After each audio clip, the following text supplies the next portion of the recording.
For example, you said Sure. Israelis like to build, Arabs like to bomb crap and live in open sewage. Well, as I say in an article entitled, "Here's a list of all the giant, bad, dumb things I've ever said." Was that dumb?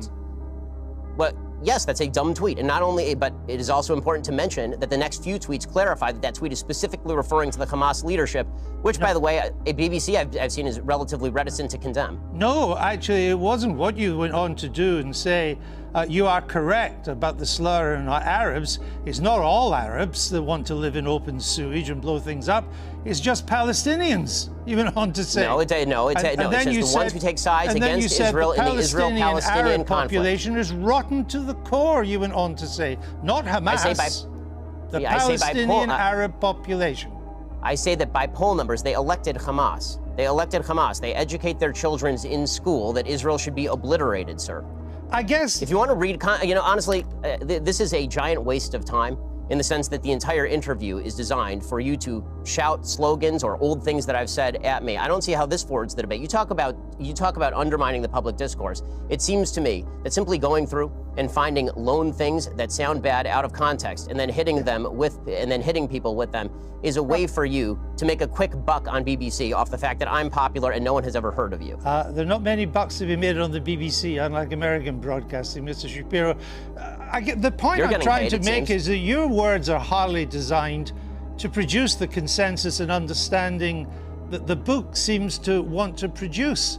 That's my point, that you write about, Judeo-Christian culture and so on, but so much of what you've said in the past would seem to turn its back on Judeo-Christian culture. You're lecturing me on Judeo-Christian culture after you call the pro-life position barbaric? I just asked you a question.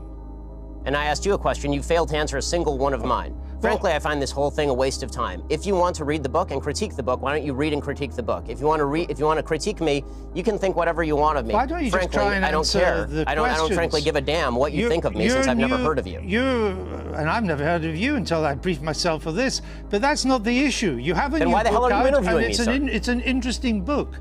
But my point is, your book claims that society... Well, it'd be nice if you would quote it from time to time. Your book is... Well, actually, I've done so several times, and I'm about to do so again, if you would let me just finish the question. Your book claims that society is turning its back on Judeo-Christian values. Yeah, what are those values? What are the values it's turning its back on? I'm not inclined to continue an interview with a person as badly motivated as you as an interviewer. So I think we're done here. I appreciate your time, sir. All right. Well, thank you for your time and for showing that anger is not part of American political discourse. Now, Mr. Shapiro, we'll say goodbye.